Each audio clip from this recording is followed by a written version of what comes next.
बच्चों, आपका स्वागत है अपने इस छोटे से प्यारे से चैनल में, जहां आज हम पढ़ने वाले हैं the story of village Palampur.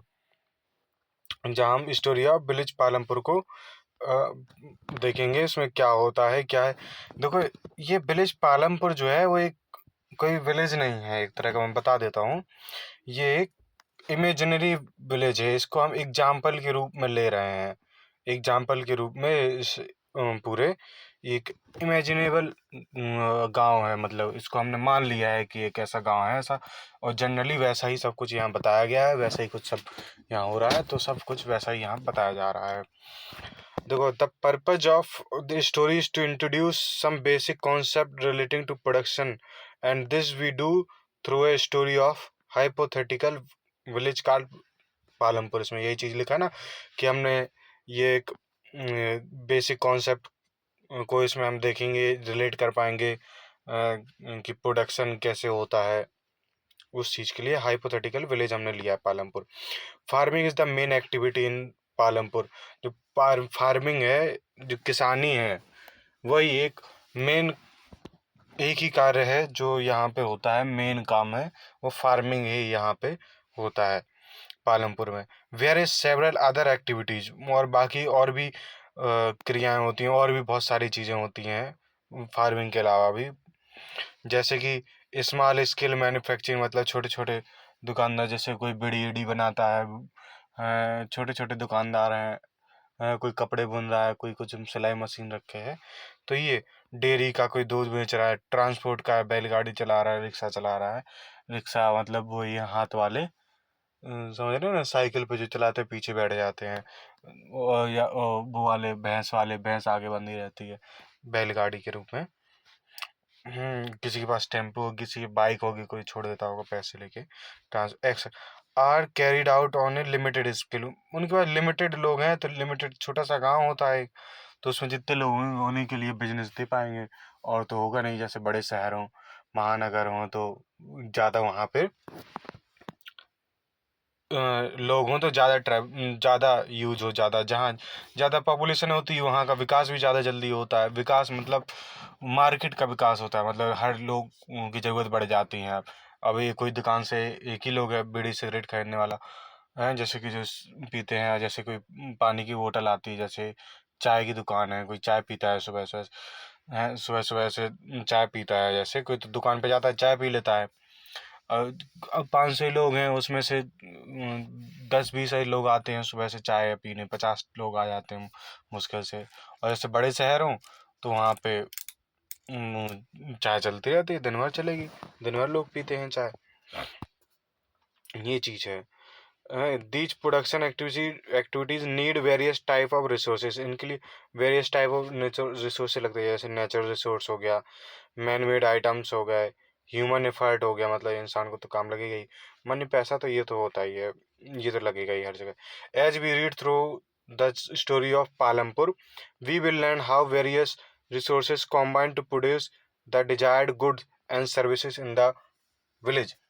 इसमें बताया गया है कि कैसे हम इस चैप्टर में सीखेंगे कि कैसे रिसोर्सेस को, अलग अलग रिसोर्सेस को कंबाइन करके एक नया गुड बनाते हैं, जो हमारे डिजायर को पूरी करता हो, जो हमारी ज़रूरत का हो, उसको हम पूरा करता हो। और कैसे ये सर्विस देता है गांव में। इंट्रोडक्शन यहाँ से शुरू हो रहा है। Palampur is a well connected with neighbouring village and towns. Palampur जो है वो आसपास के गांव और कस्बों से वेल कनेक्टेड है, अच्छे से कनेक्टेड है, मतलब रोड रोड सही बनी है, आराम से कनेक्शन है। Raiganj a big village. Raiganj एक बड़ा गांव है। 3 किलोमीटर फ्रॉम पालमपुर, 3 किलोमीटर दूर है पालमपुर से। And all weather road connects the village to Raiganj. और किसी भी जैसे जैसे जहाँ पानी, बरसात नहीं होता, गीले मिट्टी हो जाती है, तो निकल नहीं पाती हैं, गाड़ियाँ फंस जाती हैं, पानी भर जाता है तो नहीं निकल पाती है। तो ऑल वेदर रोड है, मतलब कि वहाँ पे ऐसे रोड हैं, मतलब पानी भरता है तो उसके लिए ओवर ब्रिज बने हैं, तो आराम से ऑल वेदर रोड इसी को कहते हैं, कि किसी भी मौसम में आओ तो वो निकल जाए आराम से। यहाँ से वहाँ जाया जा सकता है उस रोड पे, किसी भी टाइम और किसी भी मौसम में आओ, उसी को ऑल वेदर रोड कहते हैं। Connects the village to Raiganj, और रायगंज और इस पालमपुर आपस में जुड़े हैं। ये रायगंज जो है बड़ा गांव है एक। And further on the nearest small town of Shahpur, and further on to the nearest small town of, और ये स्मॉल टाउन ऑफ शाहपुर है, शाहपुर का स्मॉल टाउन। ये मतलब नियरेस्ट, ये नियरेस्ट है पास में शाहपुर के। Many kinds of transport are visible on this road, starting from बलकट का बुलॉक कार्ट, मतलब जो बैलगाड़ी होती है उसे बलक कार्ट कहते हैं। और ये बोगीज होती हैं, बोगीज होती हैं wooden cart drown by buffalo, ये भैंसों के द्वारा जो चलाई जाती हैं।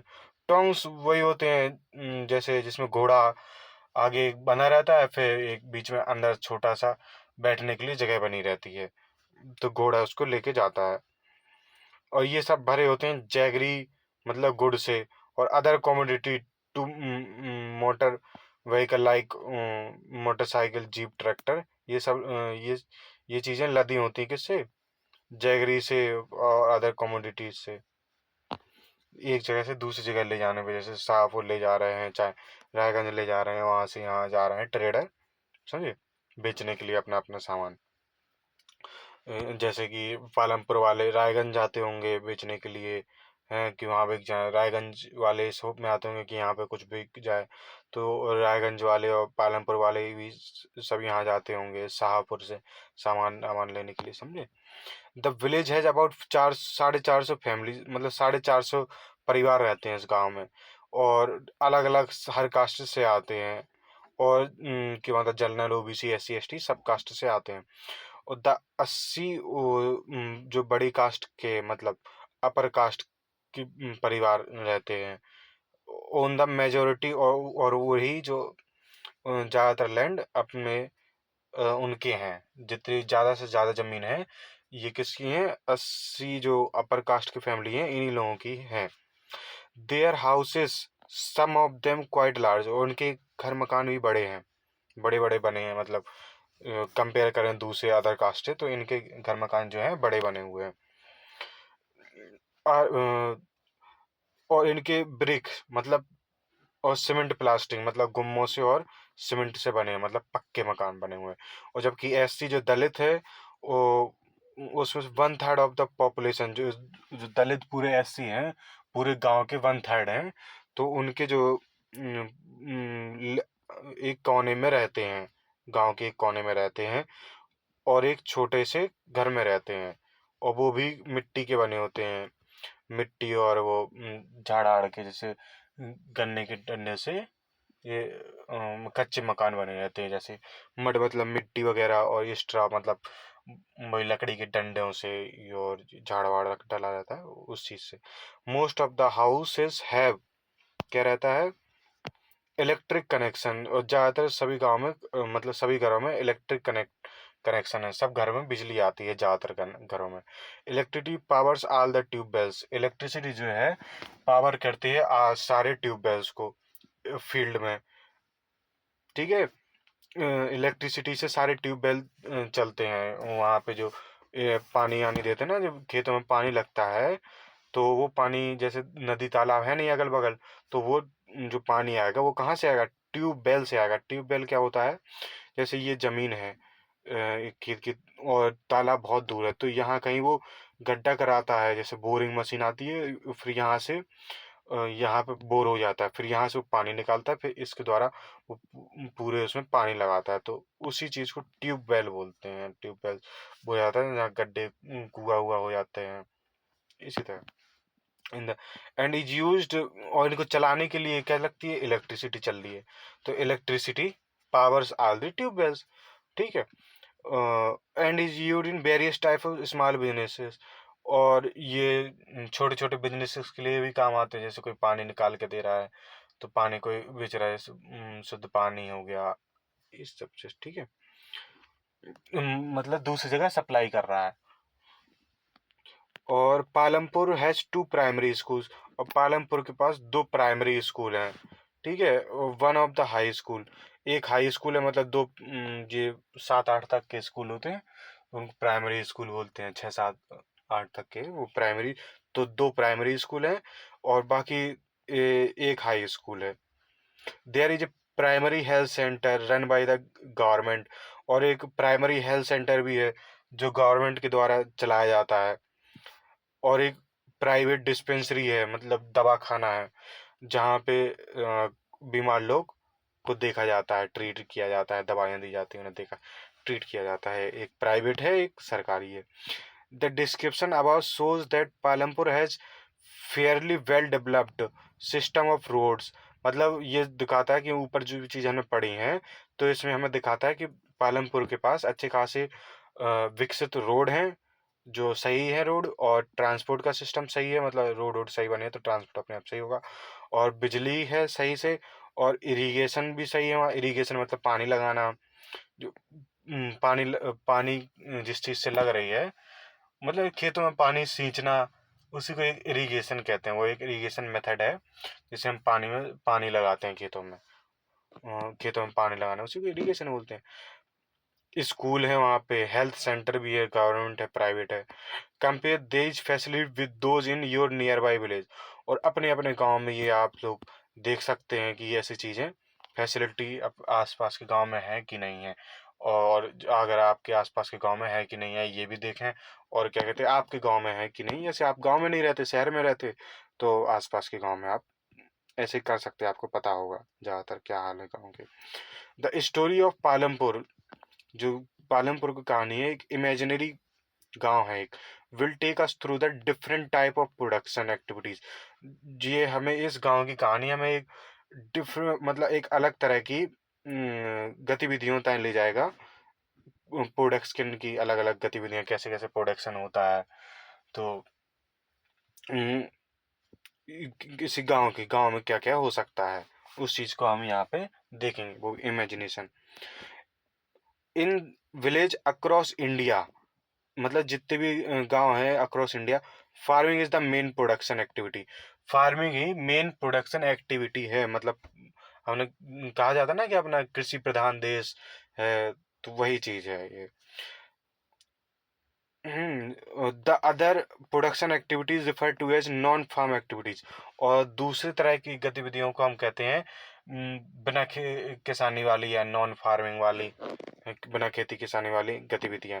ये इंक्लूड करती हैं स्मॉल मैन्युफैक्चरिंग, मतलब छोटे छोटे कोई फैक्ट्री खोले थे, मतलब कोई बना रहा है, जैसे रूमाल बना रहा है कोई छोटे छोटे, वो बेच रहा है, मास्क बना रहा है, गांव में बनना है जैसे कपड़ों के, कोई अपने हाथ से बना रहा है। डलियां जैसे बनती हैं, जैसे डलियां देखोगे घर में, रोटियों वाली डलिया आपने देखी हो, तो वो चीज़ है जो गांव के बच्चे हैं रिलेट कर पाएंगे, जो टाउन्स में रह रहे हैं वो बच्चे रिलेट कर पाएंगे, समझिए। ट्रांसपोर्ट की भी सुविधा है वहाँ पे। शॉप कीपिंग मतलब दुकानें भी हैं, दुकानें लोग रखते हैं, वो चीज़ की। Will we shall take a look at both these types of activities, और हम ये सभी मतलब ये दोनों तरह की एक्टिविटी हम देखेंगे, मतलब फार्मिंग एक्टिविटी किसानी वाली, और जो बिना किसानी वाली उन सभी गतिविधियों को देखेंगे, एक्टिविटीज़ को देखेंगे, मतलब कैसे क्या प्रोडक्शन होना। After learning a few general things about production, अभी हम कुछ जनरल चीज़ें समझ लें प्रोडक्शन की क्या क्या होता है, प्रोडक्शन में क्या लगता है, क्या चीज़ होती है, वो हम सीख लें, उसके बाद हम पूरी कहानी देखेंगे। इस किताब का ये कहना है। ऑर्गेनाइजेशन ऑफ प्रोडक्शन, प्रोडक्शन का ऑर्गेनाइज करना मतलब ऑर्गेनाइज तरीके से चले क्या है। The aim of production is to produce the goods and services that we want, जो प्रोडक्शन का जो लक्ष्य होना चाहिए, वो होना चाहिए कि हम वैसे ही चीज़ बनाएं, उत्पाद करें, ऐसे सामानों की और ऐसी सर्विस दें जो हमें ज़रूरत हो, जो ज़रूरत की हो। देयर आर फोर रिक्वायरमेंट्स, यहाँ पे हमें चार चीज़ों की ज़रूरत पड़ती है प्रोडक्शन के लिए, उसमें से गुड्स और सर्विसेज में से, समझे।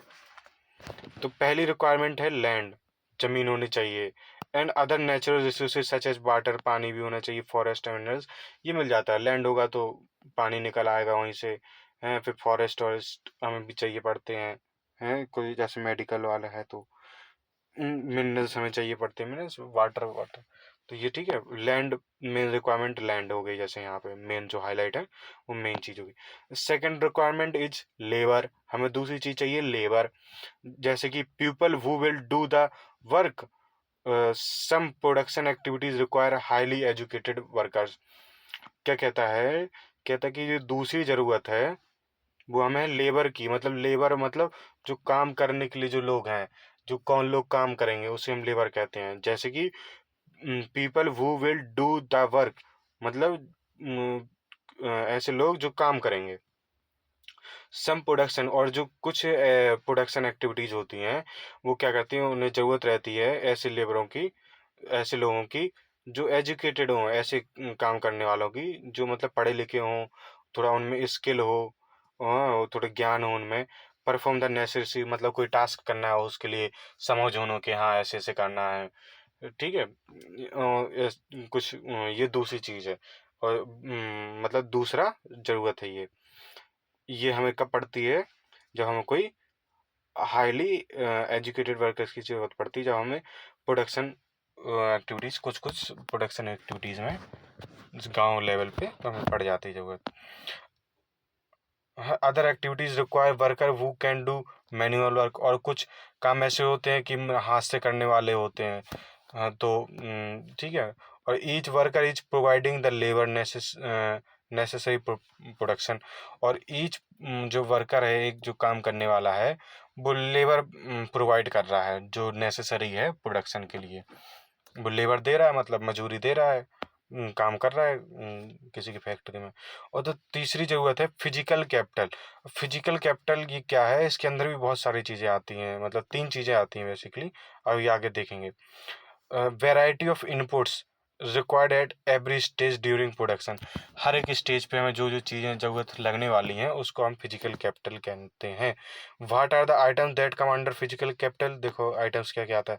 जैसे टूल्स, मशीन, बिल्डिंग। टूल हो गया, जैसे मशीन टूल हो गया, कोई नट बोल्ट है, मतलब टूल हो गया एक तरह से। मशीन हो गई है, और बिल्डिंग हो गई। ये क्या चीज़ें हैं, ये एक बार लेनी पड़ती, फर्स्ट टाइम इन्वेस्टमेंट होता है, वन टाइम इन्वेस्टमेंट। टूल्स हो गए, machine ranging from very simple tools such as farmer plough, मतलब फार्मर का वो जो फावड़ा होता है, टू सोफिस्टिकेटेड मशीन्स, मतलब जो ज़्यादा कारीगरी से बनाई हुई, मतलब जो ज़्यादा कठिन चलाने में हो। जैसे कि जनरेटर हैं, मतलब हर कोई नहीं चला पाता है जनरेटर। टर्बाइन्स हो गई, कंप्यूटर्स हो गए, हर कोई नहीं चला पाता है। तो ये ऐसी मशीनें हैं। जैसे tools, machine, building can be used in production over many year. और ये जो चीज़ें हैं, एक बार इनका यूज हो तो ये कई सालों तक काम में आती रहती हैं, और ये फिक्स्ड कैपिटल भी कहलाती हैं। इन्हीं को हम फिक्स्ड कैपिटल कहते हैं, ये वर्ड ध्यान रखना। जो ये ध्यान रखना है, जो tools, machine, building can be used in production over many years. जो भी मशीन, जो भी चीज़, जो भी बिल्डिंग विल्डिंग, ये जो भी हम ज़्यादा टाइम तक यूज कर पाए, कई सालों तक यूज कर पाए, उसे फिक्स्ड कैपिटल कहते हैं। क्या कहते हैं? Fixed capital. फिक्स्ड कैपिटल कहते हैं, समझे।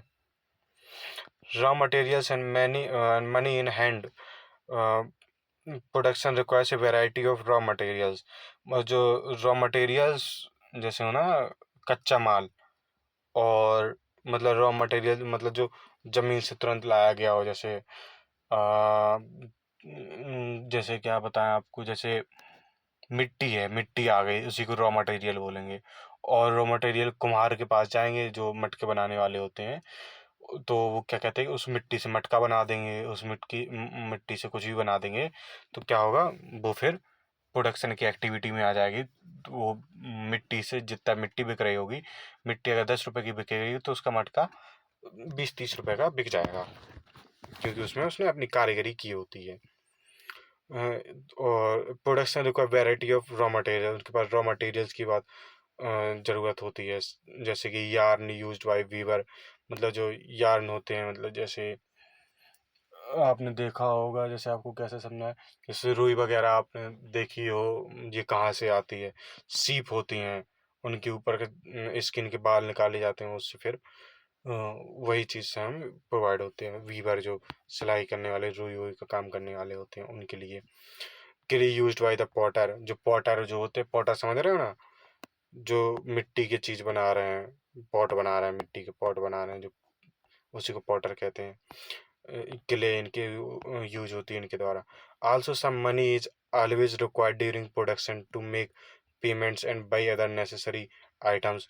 और जब हमें पैसों की भी ज़रूरत पड़ती है, जब हमें कोई प्रोडक्शन के वक्त हमें कोई पेमेंट करनी हो या और रॉ मटेरियल्स की पेमेंट करनी हो, तो उसी में तो होगी पेमेंट, पैसों में है। और क्या, हमें कोई ज़रूरी चीज़ खरीदनी हो तो ये है। Raw materials and money in hand are called working capital. और जो है ना कि रॉ मटेरियल्स और मनी इन हैंड, इन इनको हम वर्किंग कैपिटल कहते हैं। जैसे रॉ मटेरियल आ गया, वो यूज होगा कहीं ना कहीं, तो उसे वर्किंग कैपिटल कहेंगे। वो मतलब एक स्टेज से दूसरी स्टेज में जाएगा। पहले रॉ मटेरियल था, फिर दूसरे मैन्युफैक्चर किया जा रहा है, फिर वो तीसरी जगह जा रहा है, मार्केट में बिक रहा है, फिर मार्केट से बिकने के बाद जिसने खरीदा वो यूज कर रहा है, वो यूज करने के बाद उसको बाद में सेल कर रहा है, किसी को दे रहा है, तो ये वर्किंग कैपिटल कहलाती है। इसी तरह पैसे भी वर्किंग कैपिटल कहलाते हैं, money in hand. Unlike tool machine and buildings these are used up in production. और जबकि ये टूल्स हो गए, मशीन हो गए, ये बिल्डिंग, ये तो सिर्फ प्रोडक्शन में यूज होती हैं, ये जाती नहीं है, अपनी जगह स्थिर रहती हैं। There is a fourth requirement, यहाँ पे चौथी ज़रूरत भी रहती है। यू विल नीड नॉलेज, हमें नॉलेज की ज़रूरत होगी। Enterprise is to able put together, मतलब एंटरप्राइज वही कर पाएगा जो इन सब चीज़ों को एक साथ रख पाएगा, लैंड को, लेबर को और फिजिकल कैपिटल को, और अच्छे से काम ये सब कर पाएगा, उसी को एंटरप्राइज के। और जब ये तभी होगा जब नॉलेज होगी। And to use yourself और to sell in the market, चाहे हमें इसे अपने लिए यूज करना हो और बाजार में बेचना हो, इस सब के लिए हमें नॉलेज और एंटरप्राइज जरूरी है। This this days is called human human capital. और आज के युग में हम इसे ह्यूमन कैपिटल कहते हैं। We shall learn about more about human capital, और हम आगे आने वाले चैप्टर में ह्यूमन कैपिटल को समझेंगे कि क्या है। In the picture identify the land, labour and fixed capital used in production. और इसमें देखो, इस पिक्चर में देखो लैंड, ये ज़मीन पे, जो ज़मीन पूरी फैक्ट्री सेटअप है, ये लोग खड़े हैं, वही तो एक लैंड है।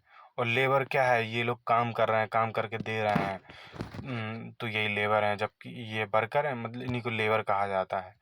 हैं, तो इन्हीं को लेबर कहा जाता है। जैसे ये लोग हैं, ये हैं, ये है, ये काम कर रहा है, ये काम कर रहा है, तो इन्हीं को लेबर कहा जाता है। हैं। और फिक्स्ड कैपिटल क्या है, जैसे फिक्स्ड कैपिटल, ये मशीन बनी है, ये मशीन से कुछ वीवर का काम कर रहे हैं, कुछ सिल रहे हैं, ये मशीन, ये पूरी मशीन बनी है, ये रखिए, ये नीचे ये रखिए, ये क्या है, फिक्स्ड कैपिटल है। फैक्ट्री विद सेवरल लेबर्स और मशीन, यहाँ पे बहुत सारी मशीनें हैं और लेबर हैं। Every production is organise by combining land, और जो भी प्रोडक्शन होता है वो लैंड को combine, land land labour, physical capital और ह्यूमन कैपिटल, इन सबको मिला के ही होता है। Which are known as factors of production, इसी को हम फैक्टर्स ऑफ प्रोडक्शन कहते हैं। जो हमने अभी तक चार चीज़ें देखी हैं, चार चीज़ें देखी हैं, इसी को हम फैक्टर्स ऑफ प्रोडक्शन कहते हैं। As we read through the story of Palampur, जैसे हम पालमपुर की कहानी पढ़ेंगे, हम देखेंगे कि first three factors of production, first three production हम पढ़ने वाले हैं। For convenience we still refer to the physical capital as the capital. और हम हम अभी इस चैप्टर में क्या करने, थ्री फैक्टर देखने वाले हैं, प्रोडक्शन के थ्री फैक्टर देखने वाले हैं। अभी फोर नहीं देखेंगे, चारों नहीं देखेंगे, अभी तीनों देखेंगे, ठीक है। और हम फिजिकल कैपिटल को, जो हमने फिजिकल कैपिटल यहाँ पढ़ी थी, ये पढ़ी थी, इसके अंदर फिक्स्ड कैपिटल आ रहा था, वर्किंग कैपिटल आ रहा था और ह्यूमन कैपिटल आ रहा था। हम इन सबको हम कैपिटल ही बोलेंगे इस चैप्टर में, समझे, ताकि ये समझने में आसान हो, फॉर कन्वीनियंस। जैसे फार्मिंग इन पालमपुर, अब हम शुरू होने वाला है, खेती कैसे होती है पालमपुर में। जैसे कि दोस्तों आपको पता हो, ये ये मेरी इंस्टाग्राम आईडी है, जैसे आपको कभी भी कोई भी दिक्कत हो आप बात कर सकते हैं हमेशा। मैं हमेशा अवेलेबल रहूँगा आप लोगों के लिए, कभी भी किसी भी टाइम मैसेज करना, मैं हमेशा अवेलेबल रहूँगा। AMAR_GAUTAM और 1। ये मेरी इंस्टाग्राम आईडी है। आपको कभी भी ज़रूरत हो, किसी भी टाइम हो, कभी भी उसमें मैसेज करिए, बोल देना भैया मैंने आपकी वीडियो देखी है, भैया बोलना, चाहे मेरा नाम लेना, कुछ भी करना हो तो क्या कहते बस मुझे बता देना कि मुझे यहाँ यहाँ समझ में समस्या आ रही, लिख के भेज देना, या हो सके तो मैं कॉल पर भी आपको ये सब कुछ समझाने की कोशिश करूँगा, ठीक है, ताकि किसी को कोई दिक्कत ना हो। और अगर आप लोग को कोचिंग वोचिंग चाहिए हो, पढ़ना हो तो भी इस पे हम बात कर लेंगे, पर्सनल कोचिंग चाहिए हो तो, ठीक है। आगे बढ़ते हैं। Farming in Palampur. Land is fixed. ये जो लैंड है, जमीन जो होती है फिक्स रहती है। जमीन देखा ना, ये कि वहाँ पे कुछ दिन काम किया तो एक्स्ट्रा जमीन जुड़ गई। अब जमीन जो है वो तो फिक्स्ड है, पॉपुलेशन बढ़ रही है, बाकी जमीन तो फिक्स्ड है, एक ही तरह की है, जमीन कौन सी बढ़ रही है। Farming in the main farming is the main production activity in Palampur. जो किसानी है वही तो एक मेन काम है पालमपुर में, क्योंकि और कुछ तो वहाँ पे है नहीं। कुछ छोटे गांव है, गांव में तो यही होता है, किसानी होती होगी। आपने भी अपने गांव में देखा होगा, किसानी है एक जो होती है, वहीं से वो प्रोड्यूस कर रहे होते हैं गन्ने, अनाज जो हम खाते हैं, गेहूँ वेहूँ, ये सब वहीं से आता है। 75% of the people who are working are dependent on the farming for their livelihood। 75% लोग इसी फार्मिंग पर हैं। जो भी काम करने वाले लोग हैं वो सब इसी फार्मिंग किसानी पर ही आश्रित हैं, अपने जीवन शैली के लिए, जीवन शैली के लिए। दे कुड बी फार्मर्स और फार्म लेबर्स। ये फार्मर, ये किसान भी हो सकते हैं, मतलब और फार्म के लेबर भी हो सकते हैं, समझे। फार्म के लेबर अभी आगे बताऊंगा। The well being of these people is closely related to production on the farms. जो well being of these people हैं is closely related to the production on the farm. मतलब ये सब जो पीपल हैं फार्म पर, मतलब खेत पर, ये प्रोडक्शन के लिए हैं, ये लोग सभी लोग प्रोडक्शन कर रहे हैं। तो क्या कहते हैं, but remember that there is basic constant in raising farm production. Farm production मतलब खेती की जो ग्रोथ करनी है, बढ़ानी है कि और ज़्यादा हो, तो इन सब के लिए क्या ज़रूरी है। देखो, land area under cultivation is particularly fixed. ये क्या है, ज़मीन तो फिक्स है, अब उसी ज़मीन पे प्रोडक्शन बढ़ाना, तो ये कैसे होगा। तो क्या कहते हैं, since 1916 Palampur there has been no expansion in land area. ज़मीन में कोई इजाफा नहीं हुआ 1960 से पालमपुर में फॉर कल्टीवेशन के लिए, कि मतलब ज़मीन सरकार ने दी गई हो कि ये बगल वाला गांव पूरा खाली है तो यहाँ पर खेती की जा सकती है, वैसे खाली होती नहीं तो कहाँ से देगी सरकार। By then, some of the wasteland in the village had been converted to cultivable land। ये कह रहा है कि जो भी गांव में जो वेस्ट जगह थी, मतलब जहाँ पे कुछ नहीं बना था, घूरे वूरे रखे, तो उनको सही करके जो खाली पड़ी हुई थी ज़मीन, तो उस ज़मीन को भी ये लोग यूज कर रहे हैं वहाँ पे उगाने के लिए, कुछ भी प्रोडक्शन करने के लिए, खेती करने के लिए। There exist no further scope to increase farm production. अब वहाँ पे कोई भी ऐसी चीज़ नहीं बची है कि जिससे उनकी प्रोडक्शन, जैसे गेहूँ 1 किलो हो रहे थे तो 5 किलो बढ़ जाए, 2 किलो हो जाए, 1.5 किलो गेहूँ के बढ़ जाए, लेकिन ऐसा कुछ नहीं हो रहा था कि उनका 1 किलो गेहूँ भी किसी तरह बढ़ाया जा सके, ऐसा कुछ नहीं हो रहा था। ब्रिंगिंग और यहाँ पे कोई होप भी नहीं थी, मतलब कि नया ज़मीन लाया जाए फॉर कल्टीवेशन। तो standard unit for of measuring land is hectare. जो ज़मीन है उसको हम नापते हैं हेक्टेयर में। तो in the villages you may find land area being discussed in local units. और जबकि अपन गांव में देखेंगे तो लोकल जो वहाँ की गांव की भाषा होती, बोलचाल होती, तो वहाँ पे बोलते हैं एक तो ज़मीन को कैसे नापते हैं, बीघा में नापते हैं, गुंठा में नापते हैं, ऐसे होता है।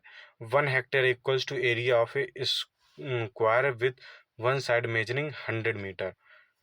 तो ये होता है 1 हेक्टेयर में एक साइड से नापोगे तो 100 मीटर स्क्वायर फुट स्क्वायर होती है ज़मीन, 100 मीटर स्क्वायर, मतलब 100 मीटर की ज़मीन होती है, 100 मीटर की ज़मीन होती है। अगर एक साइड से नापें तो 100 मीटर की ज़मीन होती है 1 hectare.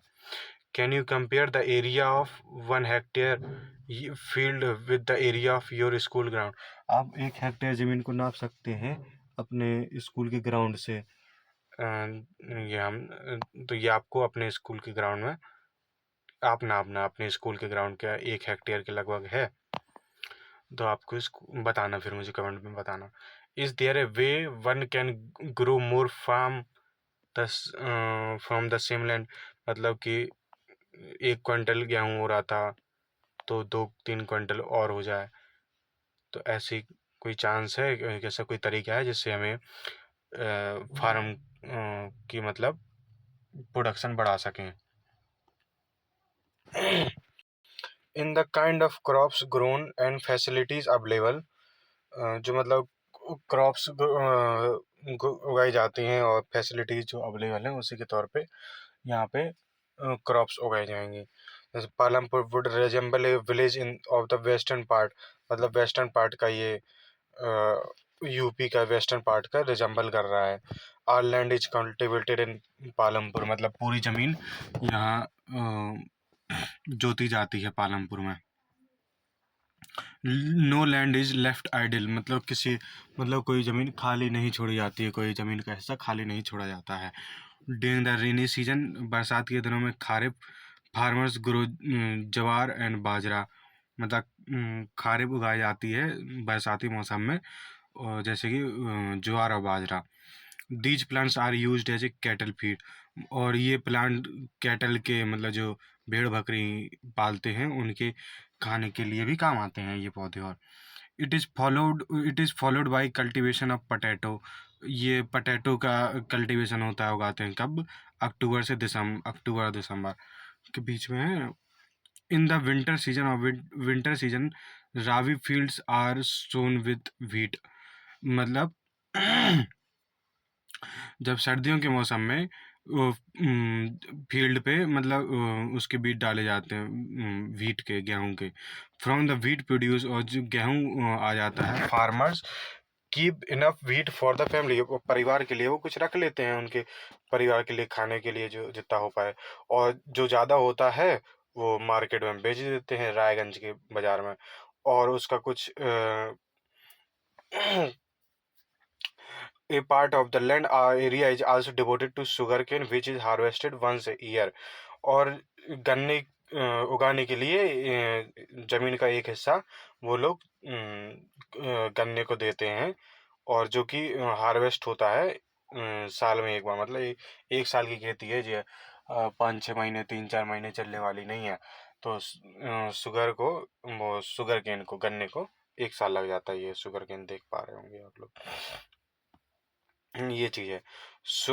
Sugar cane its raw form, मतलब जो गन्ना है वो अपने कच्चे उस माल में है, जब इसको और मैन्युफैक्चर किया जाता है तो इससे जैगरी मतलब गुड़, और ये इसको गुड़ बन सकता है, और फिर उससे शुगर भी बन सकती है, शक्कर जिसे हम कहते हैं।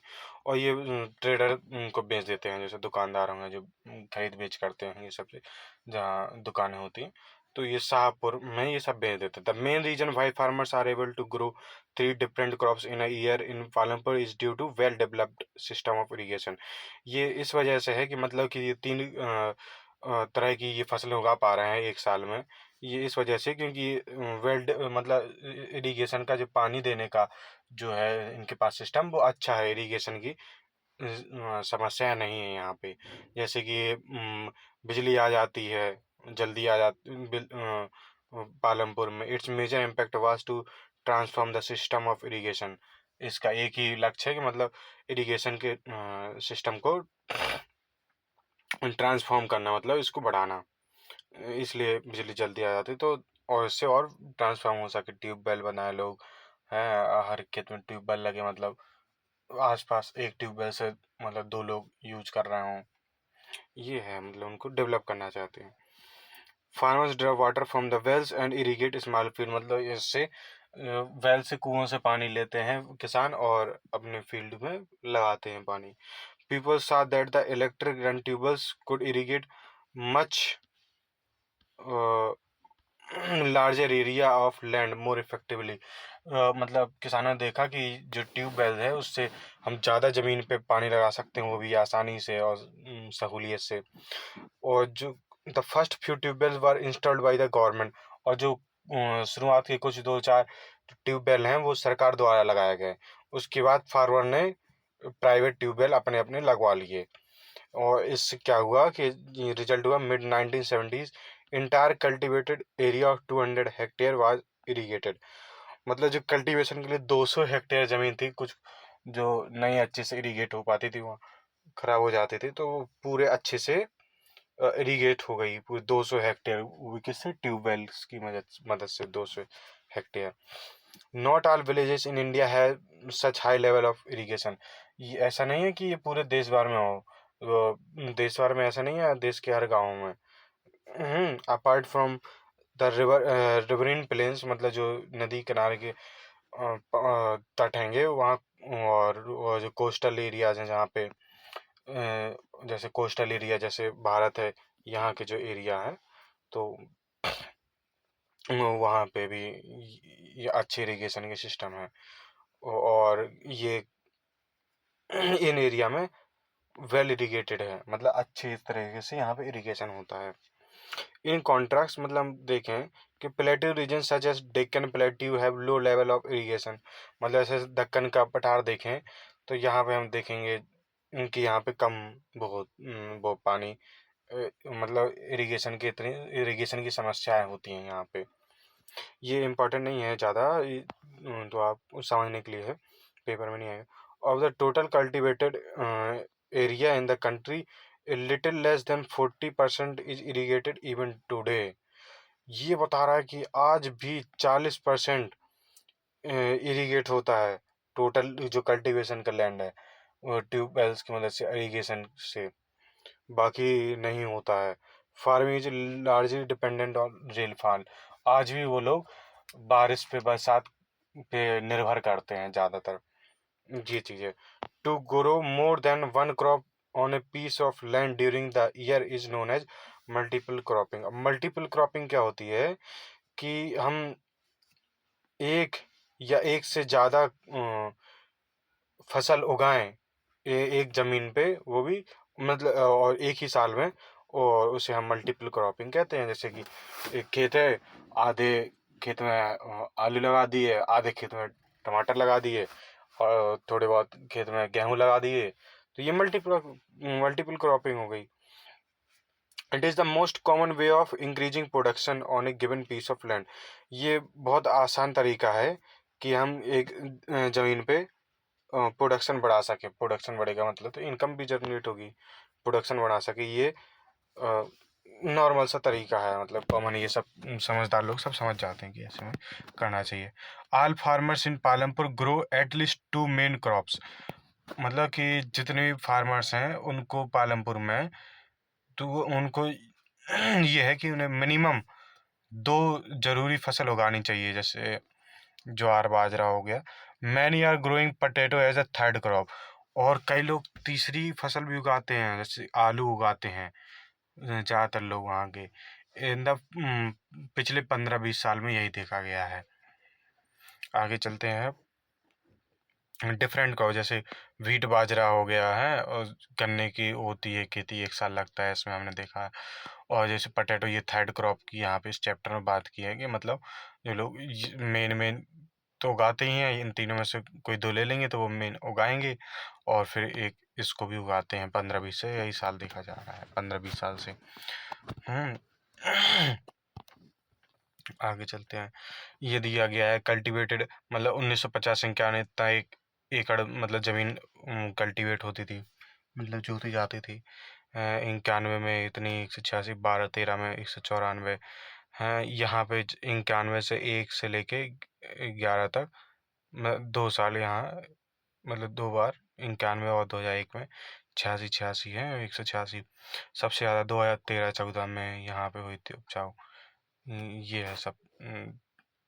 उसके बाद 2014 से फिर 15 तक यहाँ पे फिर घटनी शुरू हो गई थी, फिर अभी जाके 2016-17 में बढ़ी है। ये है डिविजनल डेटा है। यहाँ से increasing production from the same land is by multiple cropping, मतलब कि मल्टीपल क्रॉपिंग ही एक तरीका है जिससे हम प्रोडक्शन को इंक्रीज कर सकते हैं।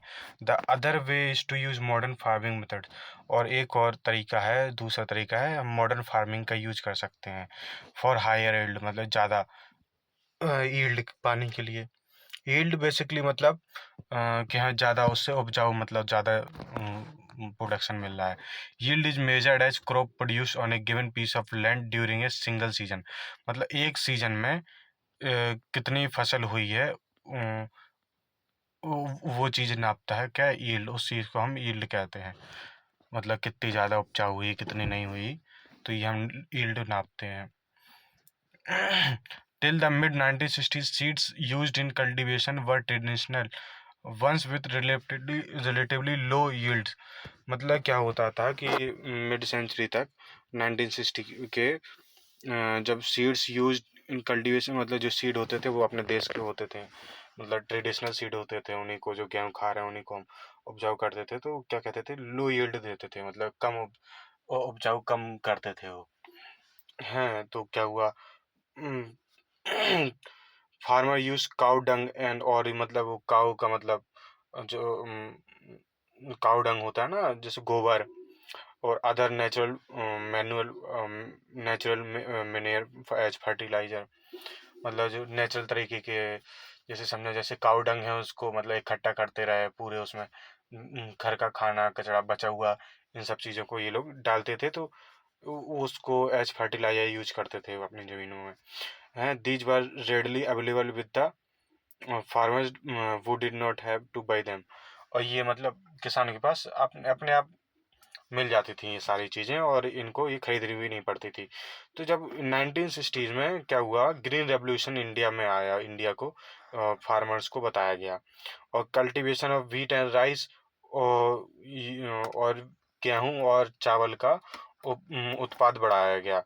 वो किससे बढ़ाया गया, जो हमने ग्रीन रेवोल्यूशन से हाई यील्ड सीड्स का यूज किया था, और ये क्या कहते हैं, हमने बाहर देश से इंपोर्ट किए थे, ये वाली सीड्स बाहर से लाए गए थे, मतलब और ये ट्रेडिशनल सीड्स जो होते हैं इनके मुकाबले ये ज़्यादा यील्ड दे रहे थे, ऐसा था इनका मतलब साइंटिफिक। तो the HYVC promised to produce much greater amount of grain on a single plant, मतलब एक बीज लगाने से वो बोल रहे थे कि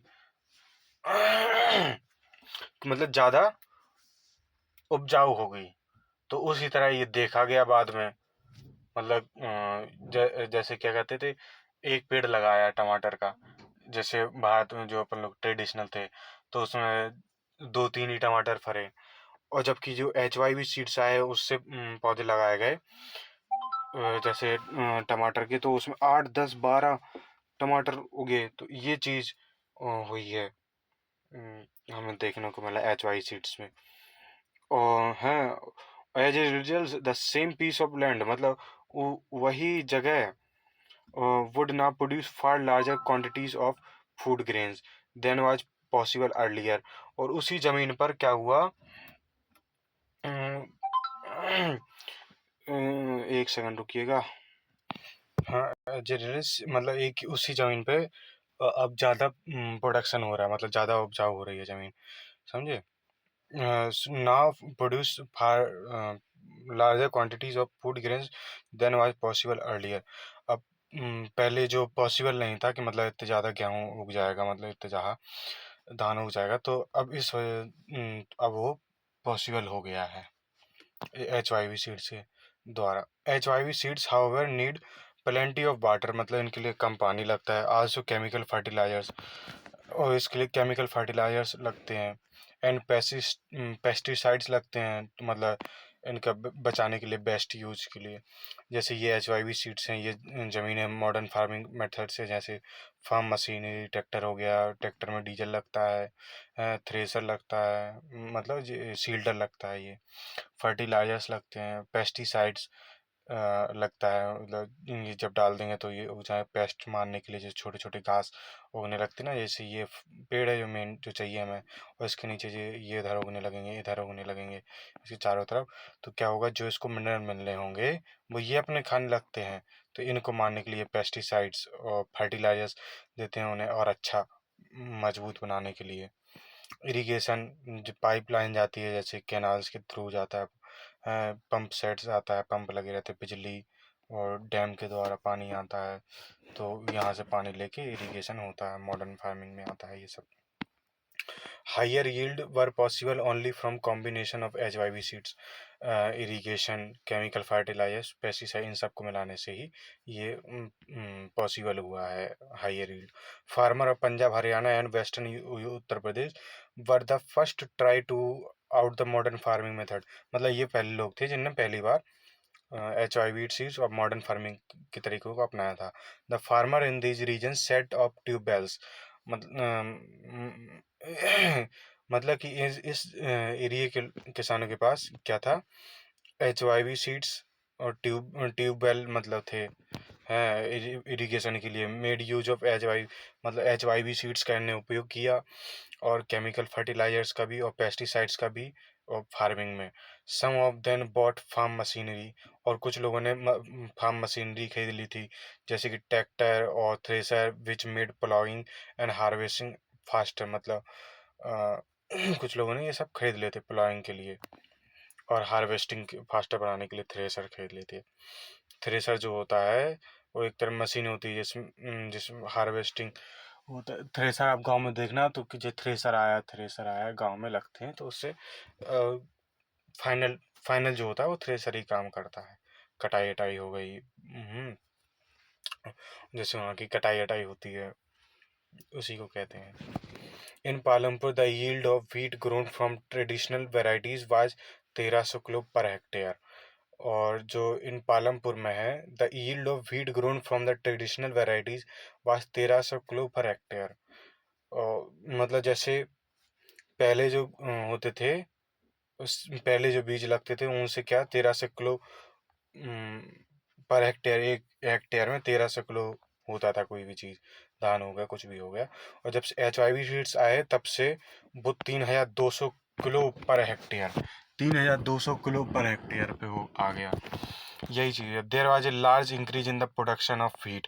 और इसी तरह ये लार्ज इंक्रीज हुआ व्हीट, गेहूं के उपजाऊ में। Farmers now had greater amount of surplus wheat. और अब फार्मर्स के पास क्या है, ज़्यादा गेहूं बच रहा है, और बाजार में बेचने के लिए भी ज़्यादा गेहूं आ गए हैं। ये चीज़ हुआ है।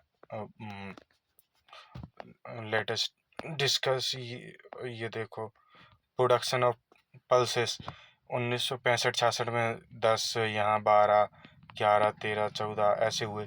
अब देखो ज़्यादा कब बढ़े, मतलब ये 2000 जब तक सब लोग विकसित हो गए, पहले 10 हो गए थे मिड 90s में यहाँ पे हैं। तो गेहूं का देखो, ये 10 हो रहा है पल्सेस, वीट 10 हो रहा है, और 12 हो रहा है, ये 24 हैं, और क्या कहते हैं ये 11 हो रहा है मिलियन टन्स में, ये 36 हो रहा है।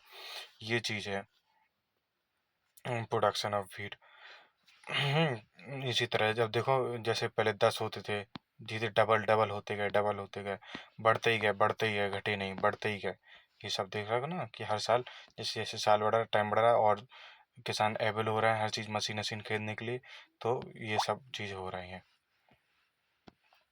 आगे बढ़ते हैं। Modern farming require farmer start with more cash than before. मतलब हाँ, मॉडर्न फार्मिंग ये तो है कि जब मॉडर्न फार्मिंग हो गई, अब उसके लिए पैसे भी लगते हैं, मशीन लगती, मशीन कहाँ से आती, पैसे से आती है। तो ये सब चीज़ें लगने लगी हैं। सजेस्टेड एक्टिविटी, ये आपको एक्टिविटी करनी है। During your field visit talk to some farmers of your region. मतलब किसानों से बात करो, जब फील्ड में जाओ तो किसानों से बात करो, क्या चीज़ हो रही है, क्या नहीं हो रहा है, और क्या किस चीज़ पे बात करनी है, आपको उनसे पता करना है। What kind of farming methods वो यूज कर रहे हैं, मतलब किस तरीके से वो मॉडर्न फार्मिंग यूज कर रहे हैं कि जो पहले किसान करते थे वैसे, कि ये दोनों को साथ में कर रहे हैं, और आपको उसको नोट बनाना है। What are the sources of irrigation, उनके इरिगेशन के सोर्स क्या हैं, how much of the cultivated land irrigated, मतलब जितने ज़मीन पे वो गेहूँ उगा रहे हैं तो उस पूरी ज़मीन को कितना थोड़ा बहुत पानी दे पाते हैं, कि आधे पे पानी दे पाते हैं, आधा पानी दे पाते हैं, कि मेजॉरिटी पूरे उस पर अच्छे से पानी दे देते हैं। From where do farmers obtain the inputs that they require, मतलब उनके लिए जो मशीनें चाहिए, जो भी खाद पानी खाद चाहिए, मशीनें चाहिए, पंप चाहिए, कुछ भी चीज़ चाहिए, तो वो कहाँ से आ रही हैं, सीड चाहिए, बीज चाहिए, तो ये सब कहाँ से आ रहे हैं, यहाँ भी थे, ये भी थे। विल द लैंड सस्टेन, अब लैंड में इतने मतलब मॉडर्न फार्मिंग इतना है, उपजाऊ उपजाऊ बना रहे हैं, तो कब तक ये उपजाऊ होगी ज़मीन, कभी ना कभी तो होगा, एक टाइम आएगा ऐसा कि अब उसके बाद और ज़्यादा नहीं उगाया जा सकता उस ज़मीन पे। तो देखो, land being a natural resource, land जो है मतलब नेचुरल रिसोर्स है, it is necessary to be careful in its use, मतलब हमें उसके यूज में जागरूक होना चाहिए, मतलब ज़्यादा ऐसा ना हो कि ज़्यादा हार्म कर दें हम ज़मीन को, फिर उसमें और कुछ ही ना हो। Scientific reports indicate that modern farming methods have over use the natural resource base, और क्या है कि जो मॉडर्न फार्मिंग है उसने एकदम ज़मीन को सोख लिया है पूरा, कि मतलब पूरे जड़ से एकदम पी लिया है ज़मीन को, मतलब कि हाँ कि इतना ही था, पूरा यूज कर रहा है मतलब मॉडर्न फार्मिंग की तरीके से, तो ये ज़्यादा ठीक नहीं रहता है। ज़्यादा यूज करेंगे फुल फुल 100% तो अगले आने वाले सालों के लिए कम उसकी डाउन होते हुए दिखेगी। जैसे कि green revolution is associated with the loss of soil fertility, मतलब उसकी सॉइल फर्टिलिटी कम हो जाती है, कि मतलब सॉइल फर्टिलिटी मतलब उसमें ये जो जिस ज़मीन पे कोई चीज़ उग रही है उसको फर्टाइल लैंड बोलते हैं, तो उसकी फर्टिलिटी कम हो रही थी due to increase use of chemical fertiliser की यूज करने की वजह से ये सब हो रहा था। Also continuous use of ground water for tubewell irrigation has led to depletion of water table, मतलब पानी की भी कमी हो रही थी, ग्राउंड वाटर उसको पानी यूज हो रहा था ट्यूबवेल के द्वारा है, तो पानी की भी कमी हो रही है। Environmental resource like soil fertility of ground water are built up over years, मतलब जो ग्राउंड वाटर है ये कई सालों में जब 3 4 5 साल बारिश अच्छी बारिश हो तब ये जाके वापस से होता है। वंस डिस्ट्रॉयड, एक बार ये ख़त्म कर दिया जाए तो इसको बहुत मुश्किल होता है कि इसको वापस नॉर्मल किया जाए, वापस भरा जाए ग्राउंड वाटर को। We must take care of the environment to ensure future development of irrigation, हाँ फ्यूचर भविष्य के लिए इसको हमें बचा के रखना चाहिए और इसके अच्छे से यूज करना चाहिए। Chemical fertilisers provide minerals which dissolve in water, chemical fertiliser क्या करते हैं, जो फर्टिलाइजर होते हैं ना, पढ़ा था, तो ये क्या कहते हैं पानी में घुल जाते हैं और ये क्या कहते हैं मिनरल्स प्रोवाइड करते हैं किसको, प्लांट्स को इमीडिएटली, मतलब हाल तुरंत, जैसे कोई चीज़ टाइम बाद मिल रही है तो वो क्या कहते हैं तुरंत तुरंत देने लगते हैं पौधों को, ताकि वो जल्दी बड़ा हो जाए, जल्दी ग्रोथ हो जाए। But these may not be retained in the soil for long, मतलब ये ज़मीन के अंदर, लेकिन वो मिनरल्स ख़त्म हो जाएंगे तो उनके पास ज़्यादा दिनों तक नहीं बचेंगे। They may escape from the soil and pollute ground water, ये मतलब जो ज़मीन से जहाँ पे अपन ने छिड़के थे फर्टिलाइजर वहाँ से हट के ये जाएंगे और तो नीचे ज़मीन के अंदर चले जाएंगे, तो ग्राउंड वाटर को भी गंदा करेंगे, दूषित करेंगे। अब ये बह के बरसात में तो ये नदियों में जाएंगे, झीलों में जाएंगे तो ये उनको भी ख़राब करेंगे, क्योंकि ये कुछ टाइम पे तो सड़ जाएंगे ना, तो फिर ये हार्मफुल नुकसान होते हैं, ये फर्टिलाइजर्स केमिकल के होते हैं ना ये। तो कैन आल्सो किल बैक्टीरिया, ये बैक्टीरिया को मारते हैं, और छोटे छोटे और माइक्रो ऑर्गेनिजम्स जो ज़मीन के लिए अच्छे होते हैं उनको भी ये मार देते हैं। हैं, तो ये चीज़ है, पानी में जाएंगे तो पानी की भी जो अच्छे बैक्टीरिया हों उनको भी मार देंगे, तो ये चीज़ होता है। This means some time after their use the soil will be less fertile than ever before, कि मतलब इनका यूज करने से क्या होता है कि ऐसा इसकी फर्टिलिटी कम हो जाती है, जितनी कभी कम नहीं हुई थी उतनी ज़्यादा कम हो जाती है इसकी fertilise. The consumption of chemical fertilisers in Punjab highest in the country, मतलब पंजाब में सबसे ज़्यादा इसका यूज होता है। Continuous use of chemical fertilisers has led to degradation of soil health, मतलब ये सॉइल के हेल्थ को भी ख़राब करता है।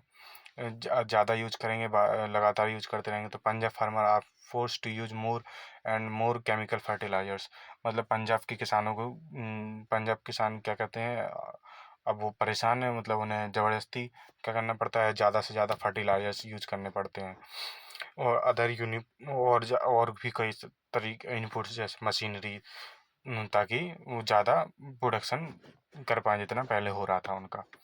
This means cost of cultivation is very rising very fast. और इससे क्या हो रहा है, कल्टीवेशन के कीमत भी बढ़ रही है, ज़्यादा फर्टिलाइजर्स होंगे जो ज़्यादा खरीदना पड़ेगा, समझे, ये चीज़ हो रहा है। How is land distributed between farmers of Palampur. Palampur में कैसे ये ज़मीन बटी हुई थी, जैसे कि realised how important land is for farming. जैसे अभी तक आप समझ गया होंगे कि लैंड कितना ज़रूरी है फार्मिंग के लिए। Unfortunately not all the people engage in agriculture, मतलब सभी लोग एग्रीकल्चर मतलब खेती किसानी से नहीं जुड़े हैं। सफिशिएंट लैंड फॉर और इतनी जमीन में नहीं है कि सभी लोग के लिए एम्प्लॉयमेंट का काम कर सके पालमपुर में, समझे। इन पालमपुर 1/3 ऑफ द 450 फैमिली के पास क्या है, बिना ज़मीन के हैं। मतलब 450 परिवार क्या है, बिना ज़मीन के ही है। और जैसे 150 family most of them Dalits have no land. और क्या कहते जो 150 फैमिली हैं उनके पास तो कोई ज़मीन ही नहीं है। नहीं नहीं नहीं, पालमपुर में कितना है, 450 परिवार में से 150 परिवार, जिसमें सबसे ज़्यादा क्या है, दलित हैं, इनके पास क्या है, ज़मीन ही नहीं है। क्या कहते हैं, जो वहाँ के पालमपुर के दलित हैं, छोटी बिरादरी के, छोटी जात वाले लोग हैं, ये बेचारे बहुत गरीब हैं, इनके पास क्या है, ज़मीन ही नहीं है खेती करने के लिए, किसानी करने के लिए।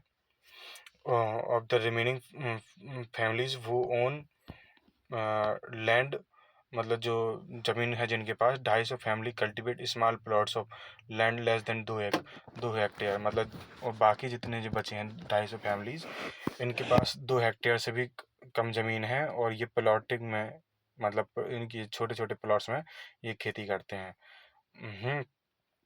Cultivation of such plot does not bring adequate income to the. और ये क्या कहते हैं, अच्छी खासी इनकम भी जनरेट करके नहीं देता है, ताकि उनके फैमिली परिवार के लिए हो सके, फ्यूचर के लिए भी संभाल सके। जैसे देखो छोटे छोटे प्लाट्स में ये अलग अलग किसानों की ज़मीन पड़ी है। तो ये चीज़ है, ये चीज़ है, छोटी छोटी जगह प्लाट्स में, जैसे ये प्लाट्स हो गया, ये प्लाट्स हो गया, ये प्लाट हो, ये प्लाट हो गया, ये प्लाट हो गया, ये छोटे प्लाटिंग में कर रहे हैं। इन 1916 Govind was a farmer with 2.5 एकड़ है, 2.25 हेक्टेयर, लार्जली अनइरिगेटेड लैंड। मतलब उसके ज़्यादातर ज़मीन अनइरिगेटेड थी, मतलब पानी नहीं मिला था ज़्यादातर ज़मीन को। With the help of his 3 son Govind cultivated land, मतलब कि उसने अपने 3 बच्चों के साथ पूरी ज़मीन को कल्टिवेट कर लिया था, जोत लिया था। दो did not live very comfortably, तब भी ये लोग कंफर्टेबल तरीके से, मतलब नहीं जी पा रहे थे, क्योंकि इतनी ज़मीन कहाँ होती, 2.25 हेक्टेयर खेती के लिए कम थी इनके पास ज़मीन। वही बताने की कोशिश करा। The family manage to feed itself with a little bit of extra income. फिर इनके पास एक भैंस थी, तो उसकी वजह से ये लोग अपनी एक्स्ट्रा इनकम कर पा रहे थे, उनका दूध घी बेच के। तो इस वजह से अपना काम चला रहे थे। समय मतलब गोविंद भी मर जाता है कुछ सालों बाद। फिर क्या होता है कि वो ज़मीन क्या होता है, 3 हिस्से में बढ़ जाती है उनके 3 बेटों में। तो एक के में 75 हेक्टेयर आती है, मतलब 0.75 हेक्टेयर है। और जब इम्प्रूव और उनकी इरिगेशन भी अच्छा हो रहा है, मॉडर्न फार्मिंग भी कर रहा है, तो Govind are not able to living from their land.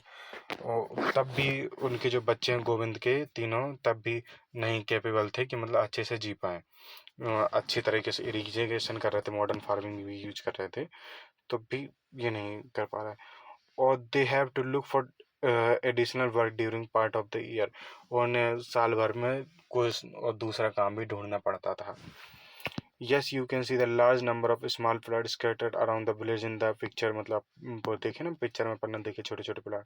These are cultivated by small farmers. मतलब ये किए जाते हैं किनके द्वारा, फार्मर्स के द्वारा। ये अपनी अपनी ज़मीन उगाते हैं, और मतलब फसल उगाते हैं छोटे छोटे प्लॉट्स पे। On the other hand, more than half of the area of the village is covered by the plots that are quite large in size। और जो क्या कहते हैं, दूसरी तरफ हमें देखने को मिलता है कि ज़्यादा से हाँ, मतलब कि जो मतलब गांव है पूरा, उसके आधे से ज़्यादा ज़मीन क्या है, प्लॉट्स में बटी हुई, covered by plot that are quite large in size. Plots में बटी हुई जो बड़े बड़े हैं। इन द पालमपुर देयर 60 परिवार हैं। मीडियम और लार्ज फार्मर मतलब जो मध्य मतलब छोटे नहीं है, छोटे फिर उससे थोड़े मिडिल वाले आते हैं तो मीडियम फार्मर 60 फैमिलीज। और उसी में वो लार्ज फार्मर आते हैं, वो cultivate more than 2 hectare of land, मतलब जिनके पास 2 हेक्टेयर से ज़्यादा ज़मीन है वो लार्ज फैमिली और मीडियम फार्मर में आ रहे थे। A few of the large farmers have land extending over 10 hectares. और मतलब उनमें से कुछ इतने बड़े बड़े किसान थे जिनके पास 10 हेक्टेयर और उससे ज़्यादा ज़मीन थी गांव में। तो वही चीज़ बताया गया है यहाँ पे। ये चीज़ हो रहा था कि मतलब हम ये समझ गए होंगे कि अभी तक कि किसानों के पास कम ज़मीन है वहाँ पे, हैं दलितों के पास और कम ज़मीन है। और कुछ कुछ किसान हैं, 60 परिवार ऐसे हैं जिनके पास 2 हेक्टेयर ज़मीन है, तो उस पर वो अपने घर खा रहे हैं। इस मीडियम और लार्ज फार्मर 2 हेक्टेयर से ज़्यादा है, ज़्यादा ज़मीन है। और क्या कहते हैं जो कुछ कुछ फार्मर हैं उनके पास 10 हेक्टेयर से भी ज़्यादा, जो बड़े फार्मर हैं उनके पास 10 हेक्टेयर से भी ज़्यादा ज़मीन है। तो वही ये बता रहा है मॉडर्न फार्मिंग में देखो जैसे ये काम कर रहे हैं खेतों में ये गाय वैसे ट्रेडिशनल, ये मॉडर्न, ये मिक्स फार्मिंग का एक तरीका है। जैसे देखो work on the field wheat crop ploughing by bullocks, मतलब बैलगाड़ी के द्वारा मतलब प्लो किया जा रहा है, मतलब गड्ढे खोदे जा रहा है, मतलब गड्ढे खोदने प्लो मतलब जोतना, जोती जा रही जमीन। हाँ, बैलगाड़ी की तरह बलक और बैलों की मदद से सोइंग कर रहा है, मतलब सोइंग ये होता है, मतलब ये चीज़ सोइंग होती है। सोइंग और स्प्रेइंग ऑफ इंसेक्टिसाइड, ये इंसेक्टिसाइड स्प्रे कर रहे हैं। कल्टीवेशन ऑफ ट्रेडिशनल मेथड, मतलब कल्टीवेट कर रहे हैं ट्रेडिशनल मेथड की तरह, ये कल्टीवेट कर रहे हैं। Modern methods by cutting of the crop, और ये क्रॉप का मॉडर्न तरीके से ये कट कर रहे हैं। ये भी देखो गाय भैंसों की तरह मदद ले रहे हैं ये लोग। वो विल प्रोवाइड द लेबर। अब यहाँ पे बात आती है कि लेबर कौन प्रोवाइड करेगा। जैसे खेत है, ज़मीन है, मेरे पास 10 हेक्टेयर से ज़्यादा है, तो उस पर मैं थोड़ी ना लगा रहूँगा, एक आदमी कितना ही काम कर लेगा, तो आधी से ज़्यादा ज़मीन बर्बाद जाएगी। तो अब कौन काम करेगा? अब वही काम करेंगे जिनके पास ज़मीन नहीं होगी। हाँ, जैसे दलित लोग हो गए, इनके पास ज़मीन नहीं थी और उनके पास जिनके छोटे प्लॉट से काम नहीं चल रहा था उतनी ज़मीन से, तो वो लोग काम करेंगे। यही चीज़ देख रहे हैं आप। After land labour is the next necessary factor of production. जमीन के बाद लेबर जो ही है बहुत ज़रूरी चीज़ है प्रोडक्शन के लिए। Hmm farming requires a great deal of hard work. जो फार्मिंग है वो मांगती है, मतलब हार्ड वर्क मांगती है, तभी किसानी हो पाती है। किसानी क्या है, अपन लोग देखते हैं, अपन लोग मेहनत कर रहे हैं, ये पढ़ाई लिखाई वाली मेहनत नहीं है जो कि माता पिता जो असल में मेहनत कर रहे हैं। किसी के यहाँ पे माता पिता किसान हो तो वो लोग समझ सकते हैं कितना खेत पे लगे रहते हैं, कितना काम होता है खेत पे, वही लोग यहाँ समझ सकते हैं। हाँ, small farmers along with their families cultivate their own field. जो स्मॉल फार्मर हैं वो क्या कहते हैं अपने परिवार के साथ अम, अपनी ज़मीन की वो करते हैं, कल्टीवेटर जोतते हैं। Thus they provide the labour required for the farming themselves, मतलब ये अपने आप को लेबर प्रोवाइड करते हैं कि मतलब ये किसी को हायर नहीं करते, ये अपनी खुद की खेत पे ही काम करते थे। छोटे छोटे प्लाट रहते हैं इनकी, छोटी छोटी ज़मीनें रहती तो उसी पे ये काम कर लेते हैं। नहीं, वो अपने आप को लेबर प्रोवाइड करते हैं। मीडियम और जो लार्ज फार्मर हैं ये क्या करते हैं, हायर करते हैं कि उनकी ज़मीन पे काम करें। फार्मर लेबर्स कम आइदर लैंड, जो फार्म लेबर्स हैं वो कई बार कहाँ से आते हैं, जिनके पास ज़मीन ही नहीं होती, बिना ज़मीन वाले परिवार से। और और वैसे परिवार जो छोटे छोटे प्लॉट में अपनी ज़मीन जोत रहे थे, उस परिवार से आते हैं ये फार्म लेबर, मतलब किसान के लेबर, मतलब ज़मीन के labour. Unlike farmers labour do not have right over the, क्या के ऊपर राइट नहीं, crop grown on the land, मतलब जो अपन ने जिसको हायर किया उसका उस पर हक नहीं होता। वो ज़मीन मतलब पूरी गेहूँ उगा रहा है, सब कुछ कर रहा है, तो उसका उस पर कोई हक नहीं है, है कि ये उसने उगाई है तो उसकी हो जाएगी पूरी गेहूँ, पूरा ज्वार, पूरा बाजरा। क्यों नहीं होगा? क्योंकि उसकी ज़मीन नहीं है। उसको क्या होगा,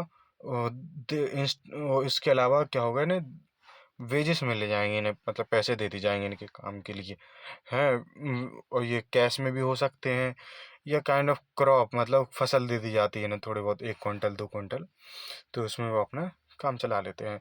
और कई बार क्या होता है, गेट मील्स, और उसमें कई बार खाना भी मिल जाता है।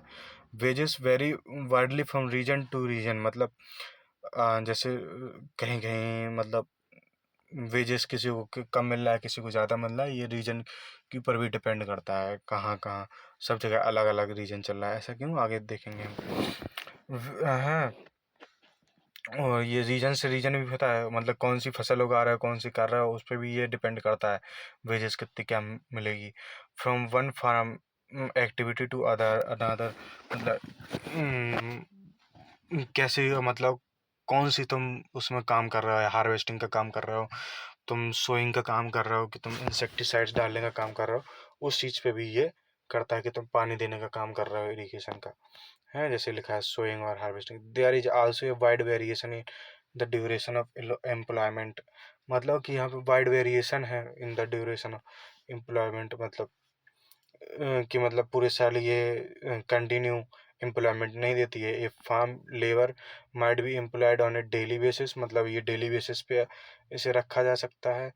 और particular for farm activity like harvesting, मतलब किसी फसल काटने के लिए बस रखा जा सकता है पूरे।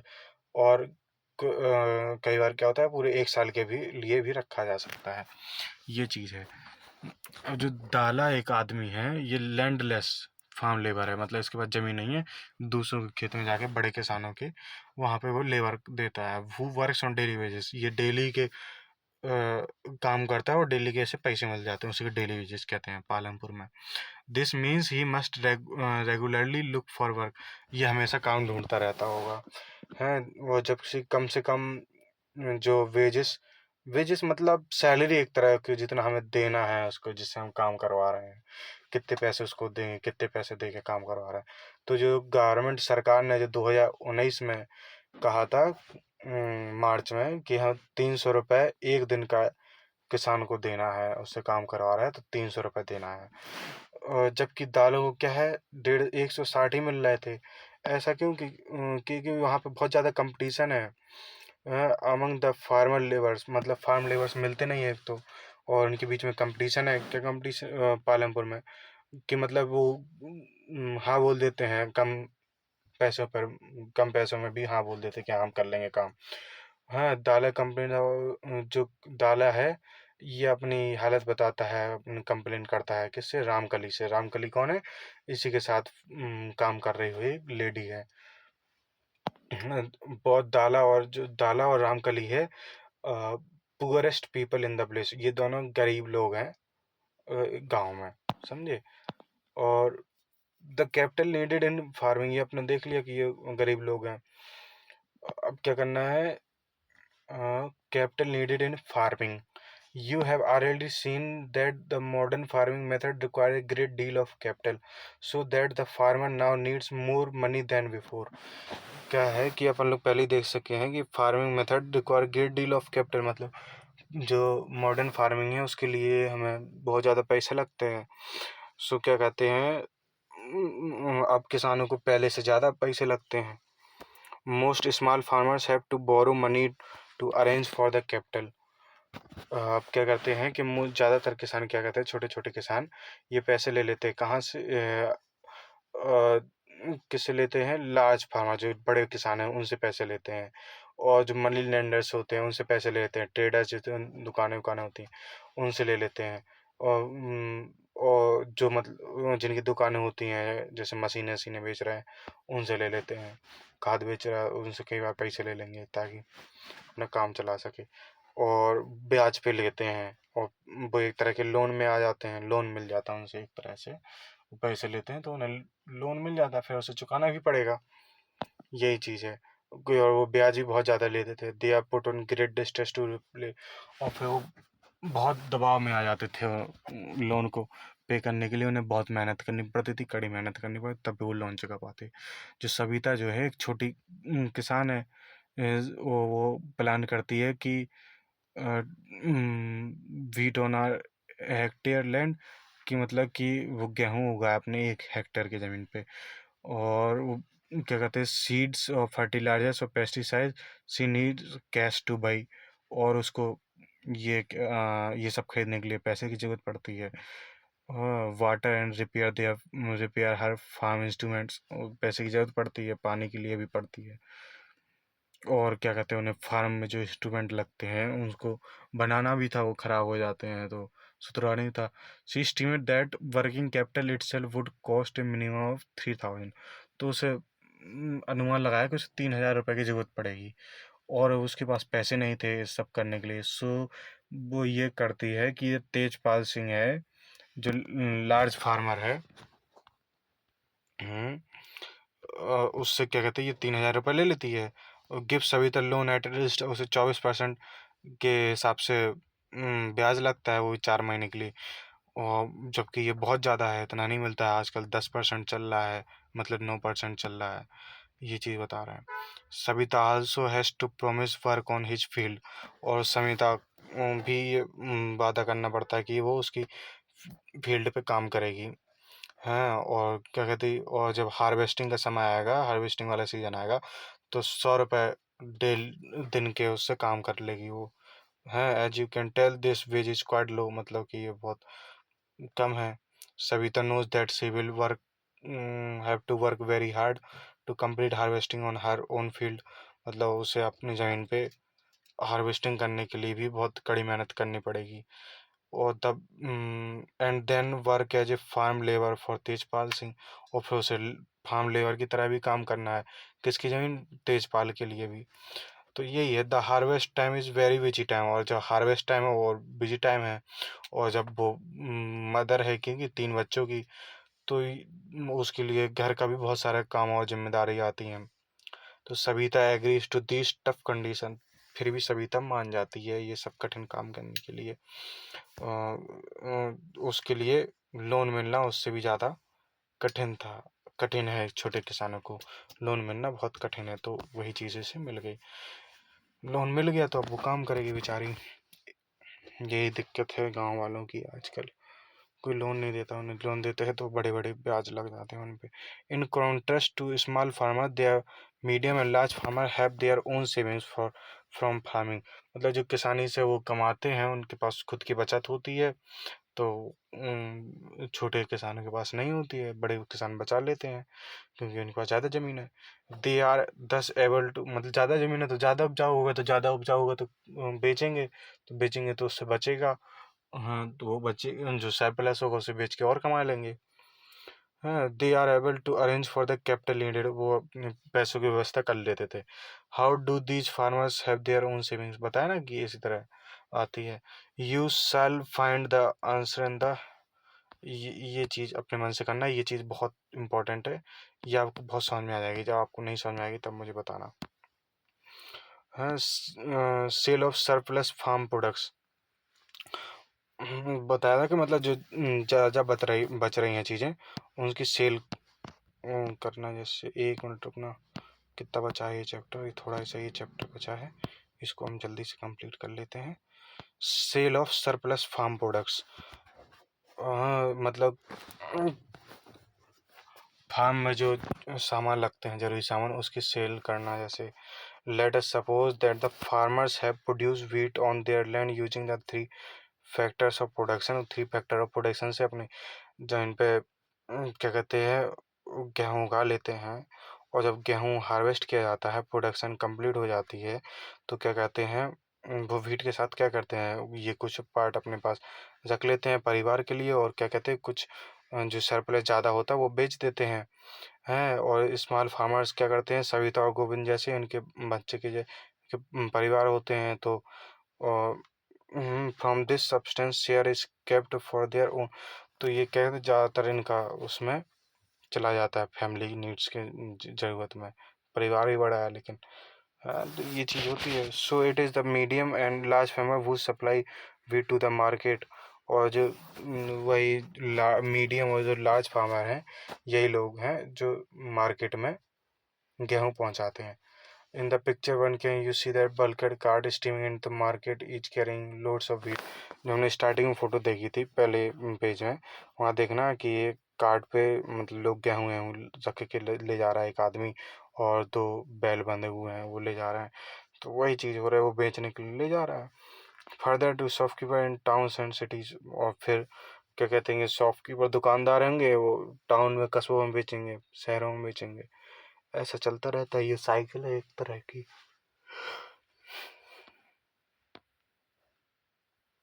तेजपाल सिंह है, ये बड़ा फार्मर है, इसके पास 350 क्विंटल गेहूं बचा है हाथों में, जो कि ज़्यादा है, सरप्लस, बाकी इसके यूज के लिए आ गया है। और ये 350 किलो क्या करेगा, ये रायगंज बाजार में बेच देगा, और उसके बाद अच्छी कमाई हो जाएगी। और तेजपाल क्या करेगा, last year Tejpal had put most money bank account, मतलब उसने बैंक अकाउंट में रख लिए थे इसने पिछली बार। और उसके बाद इसने फिर इसने क्या कहते हैं, लैंड कर दिए थे किसको, सविता जैसे किसानों को। तो वहाँ से भी उसकी कमी, वो इनकम हो रही है ये। और उसने अपने जो बचा हुआ वर्किंग कैपिटल है, मतलब पैसे हैं, और उसके लिए अगले जो बार किसानी होगी अगले सीजन में, उसके लिए बचा के रख लिया कुछ। This year Tejpal Singh plans to use his earning to buy another tractor. अब वो क्या करता है, इस साल वो सोचता है कि मैं एक और ट्रैक्टर खरीद लूँ कोई। तो ये है कि इंक्रीज होती है फिक्स्ड कैपिटल। वो ट्रैक्टर क्या करेगा, इसकी फिक्स्ड कैपिटल बढ़ा देगा।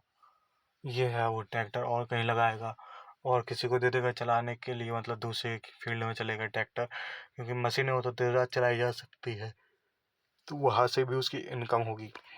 तेजपाल सिंह जैसे अदर लार्ज मीडियम फाइबर क्या कहते हैं, फार्मर क्या कहते हैं, सेल सरप्लस करते हैं प्रोडक्ट्स को, है apart from the earnings is saved kept for buying capital for the next season. और मतलब वो सामान खरीद लेते हैं अगले सीजन के लिए, हैं, और बचा के रख लेते हैं पैसे वगैरह। They are able to arrange capital for farming from their own saving, और क्या कहते हैं, ये काबिल होते हैं कि अपने ही पैसे से अगले सीजन में होने वाली किसानी के लिए काम कर लें अपने पैसों से ही। और ये कैटल खरीद लेते हैं, गाय भैंस खरीद लेते हैं, ट्रक खरीद लेते हैं, और ये दुकानें भी डाल लेते हैं। As we shall see these constitute the capital for non farm activities, और ये नॉन फार्म एक्टिविटीज़ में आती हैं सब चीज़ें, दुकान रखना, ये सब चीज़ें, ट्रक खरीद लेंगे, तो ये चीज़ें हैं। नॉन फार्म एक्टिविटीज़ इन पालमपुर, मतलब नॉन फार्म एक्टिविटीज़ क्या क्या हो रही हैं, जैसे कैटल यहाँ पे खरीदे थे उसने, ट्रक दुकान रखे थे, तो यही चीज़ हमें और देखनी है। We have learned about farming as the main production activity in Palampur. Palampur में फार्मिंग एक्टिविटी हमने देखी थी। We shall now take a look at some of the non farm production activities. हाँ, हम कुछ नॉन फार्म एक्टिविटीज़ को देखने वाले हैं नॉन फार्म प्रोडक्शन एक्टिविटी, जो क्या है 25% ही जो लोग हैं working in Palampur are engage in activity other than agriculture. 25% लोग ही पालमपुर में जो ऐसे हैं वो किसानी के अलावा दूसरा काम कर रहे हैं, जैसे कि डेयरी हो गई, अदर कॉमन एक्टिविटी हो गई, जैसे हैं डेयरी के बाद क्या हो गया, small scale manufacturing Palampur small scale व्यापार है, मैन्युफैक्चरिंग कर रहा है, शॉपकीपर होगा, दुकानदार होगा, ट्रांसपोर्ट होगा, फास्ट डेवलपिंग सेक्टर है ये।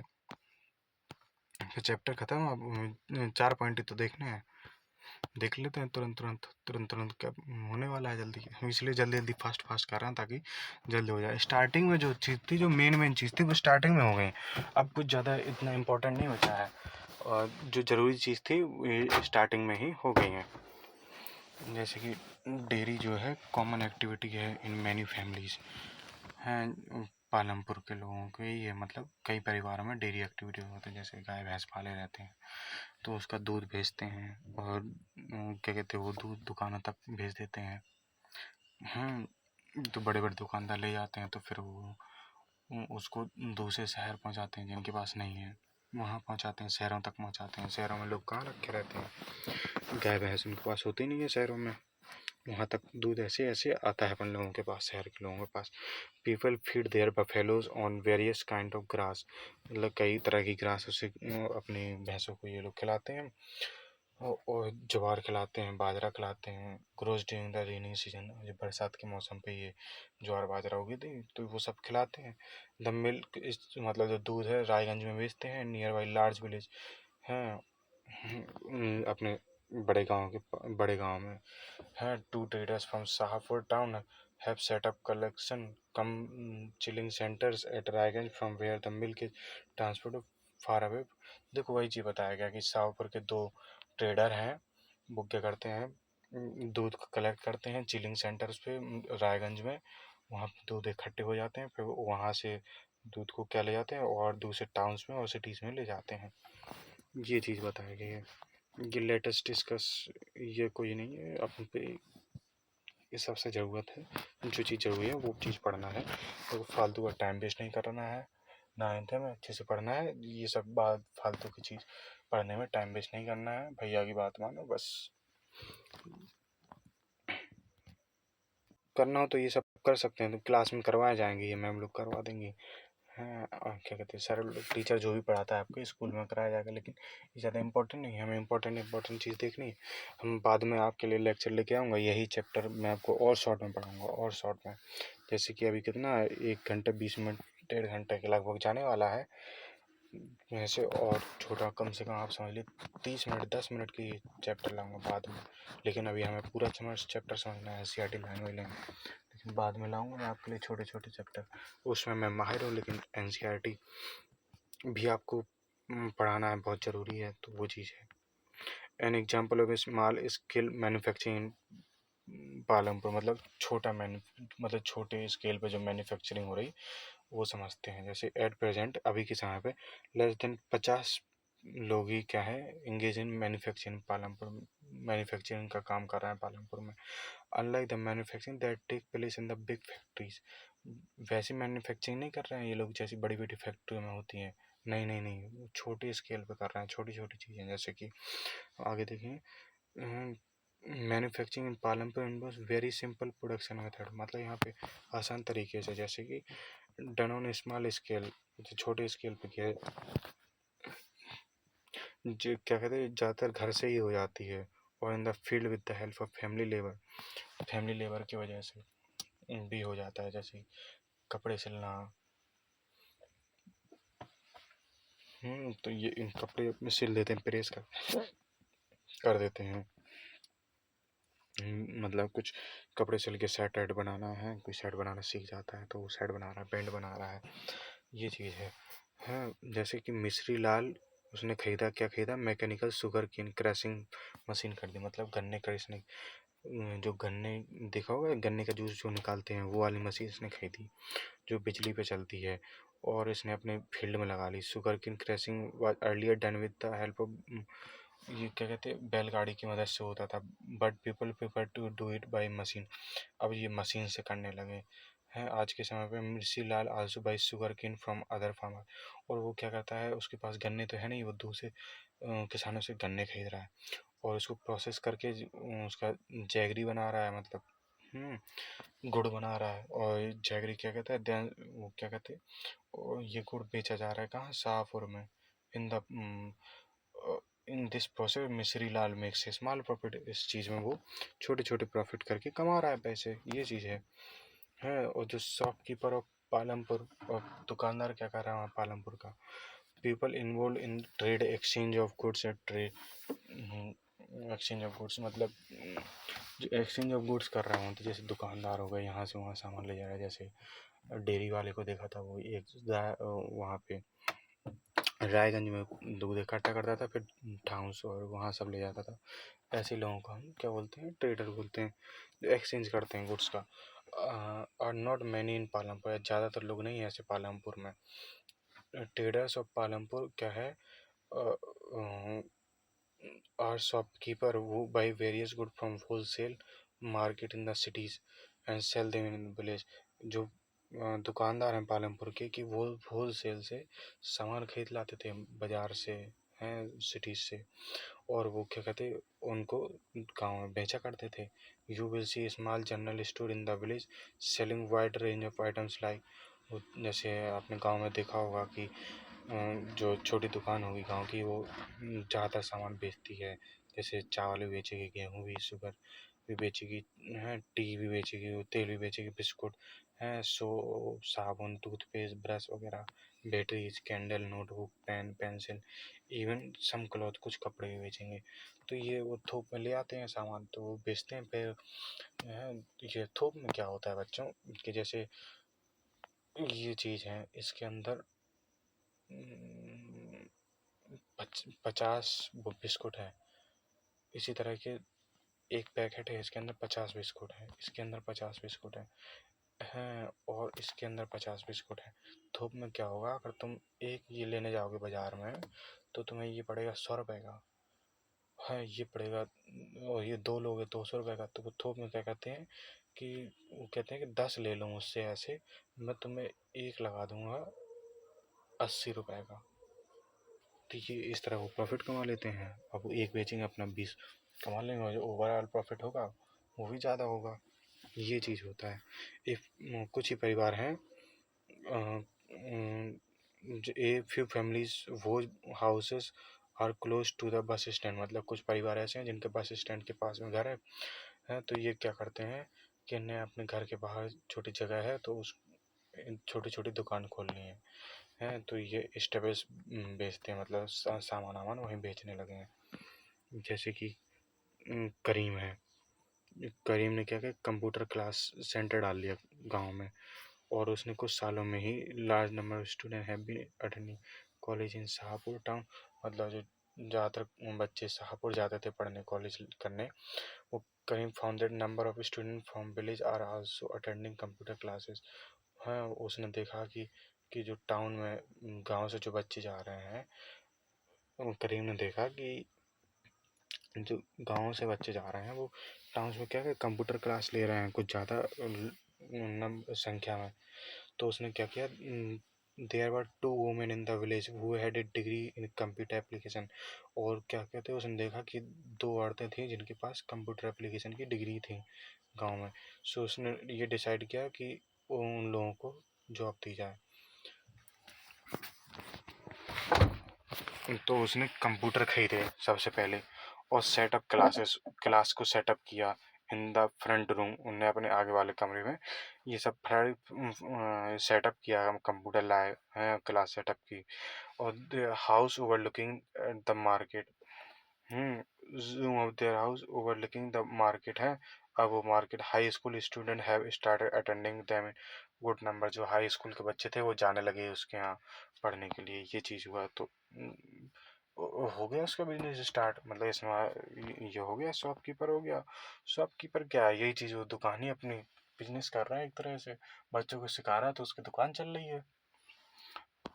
Transport of fast developing sector है। अभी ट्रांसपोर्ट कैसा है पालमपुर में, ट्रांसपोर्ट क्या है, फास्ट डेवलपिंग सेक्टर है एक, है। There are variety of vehicles on the road connecting Palampur to Raiganj, rickshaw, मतलब कि पालमपुर और रायगंज को जोड़ने वाले बहुत सारे वो हैं, क्या कहते हैं, ट्रांसपोर्ट के सिस्टम हैं, जैसे कि रिक्शा वाला है, टोंगा वाला है, और जीप है, ट्रैक्टर है, ट्रक ड्राइवर है, और पीपल ड्राइविंग ट्रेडिशनल बैलगाड़ी है, और बोगी है, ट्रांसपोर्ट सर्विसेज, मतलब ये सारी services they ferry people and goods from one place to another, ये मतलब लोगों की पहुँचाते हैं एक जगह से दूसरी जगह, और किसी को अपना सामान लेके जाना है तो उस सामान को भी पहुँचाते हैं एक से दूसरे, और इनको क्या मिलता है बदले में, इसके बदले में उनको पैसे मिल जाते हैं।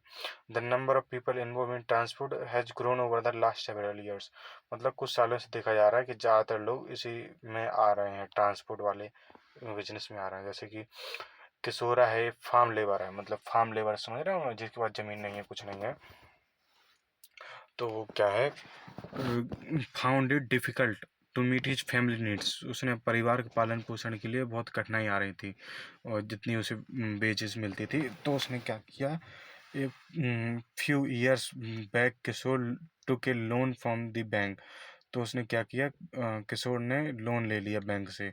This was under a government programme, और गवर्नमेंट की स्कीम के तहत उसे वो मिल गया, लोन मिल गया, which was giving a cheap loans to poor landless household, मतलब जो गवर्नमेंट की नीति आई थी, जो गरीब लोगों को सस्ते रेट में वो दे रही थी, क्या कहते हैं, लोन दे रही थी, तो उसने क्या किया, बफेलो खरीदी विथ हिज मनी। उसने अपने पैसे से फिर वो खरीदी, भैंस खरीदी।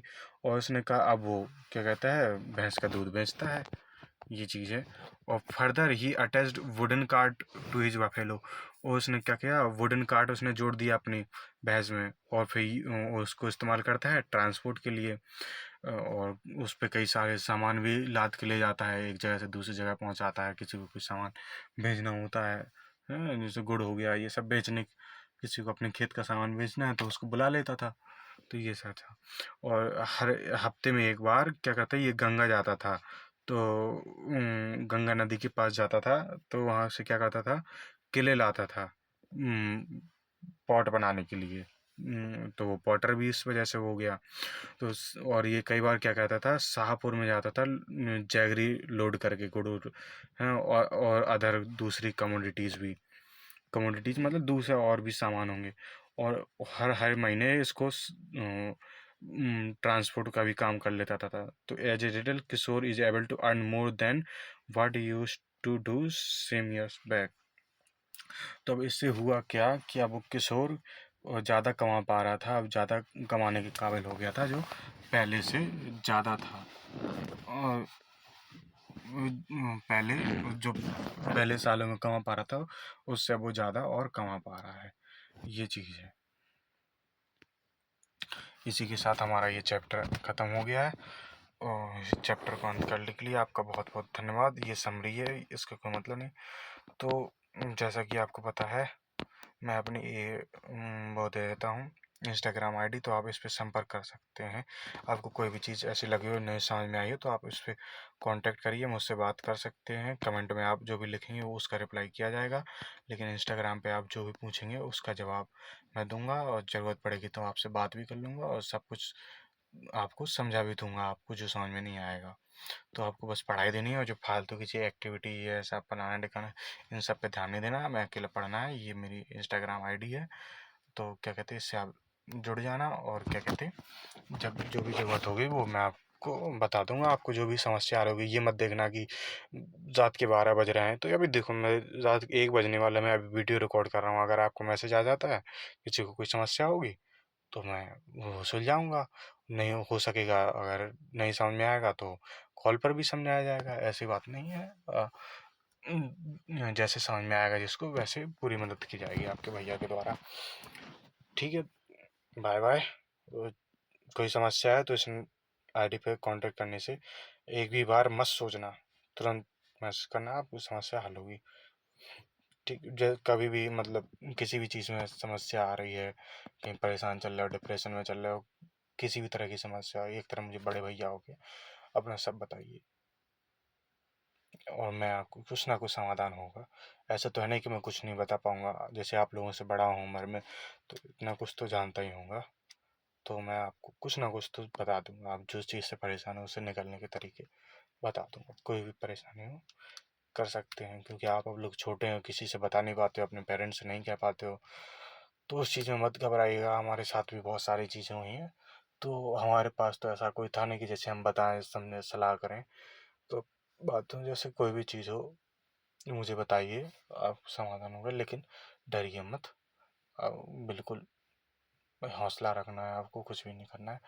9th में आ गए हो, आपको बिल्कुल अच्छे मार्क्स लाने हैं, टॉप करना है। देखो, नंबर नंबर से कुछ नहीं होता है।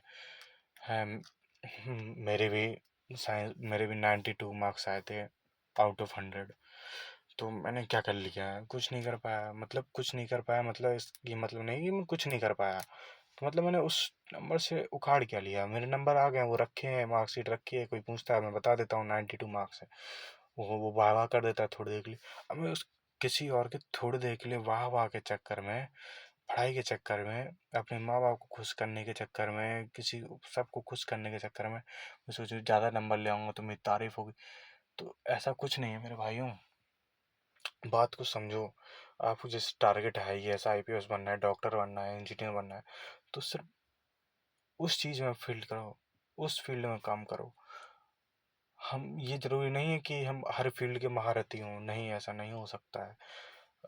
जैसे हर सब्जेक्ट के लिए अलग अलग टीचर होता है, तो उसी तरह बच्चे को नहीं प्रेशर करने चाहिए कि हम हम महारथी बने। पॉसिबल है महारथी बनना, लेकिन अभी जो हमारे हक में है हमें उस चीज़ करना है, क्योंकि जैसी जैसी एज बढ़ेगी वैसे वैसे ज्ञान भी बढ़ता है। ऐसा नहीं है कि आप पढ़ाई छोड़ देंगे 9th 10th के बाद, और भी पढ़ाई करेंगे, ग्रेजुएशन करेंगे। बहुत लाइफ पड़ी है यार बच्चों भी।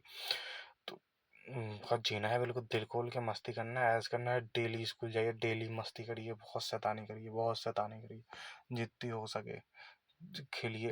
ये टेंशन नहीं लेना है कि 9th आ गई है, 10th आ गई है, कि मेरे नंबर कम आ रहे हैं, ये हो रहा है, प्रीडिक्ट टेस्ट में कम नंबर आ रहे हैं, उस सब की टेंशन नहीं लेनी है।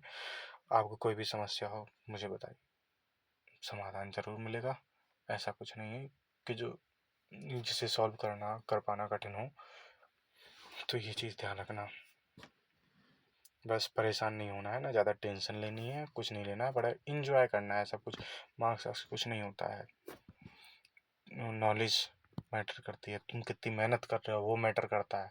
तुम जितनी मेहनत कर रहे हो, क्या वो पहले से ज़्यादा है? पहले से ज़्यादा है तो अच्छी बात है, पहले से कम है तो नहीं अच्छी बात है। ये चीज़ समझिए आप लोग। हमें बस मेहनत करनी है, हम मेहनत करते रहिए। ये मत देखिए मार्क्स कम आ रहे हैं, कम आ रहे हैं। मार्क्स को आने दो कम, कोई दिक्कत नहीं। बस अपनी मेहनत देख रहो कि हम मेहनत में चोरी तो नहीं कर रहे हैं।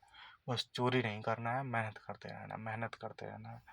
हाँ, पढ़ते रहना है। जैसे जैसे मैंने आपको एक बार पढ़ा दिया, आप एक बार और खुद से रीडिंग कर लेंगे। तो देखो, मैं चाहे तो अच्छा कोई भी टीचर पढ़ा दे, कोई भी पढ़ा दे, जब तक खुद से नहीं पढ़ोगे, खुद से नहीं रीड करोगे 1 2 बार बुक, तब तक नहीं होगा कुछ। आपको मिनिमम 2 से 3 बार पढ़ना ही पड़ेगा एक चैप्टर को, तब बहुत अच्छा समझ में आएगा। आपको मिनिमम 2 से 3 बार पढ़ना है। ठीक है, ये चीज़ करना है आप लोगों को।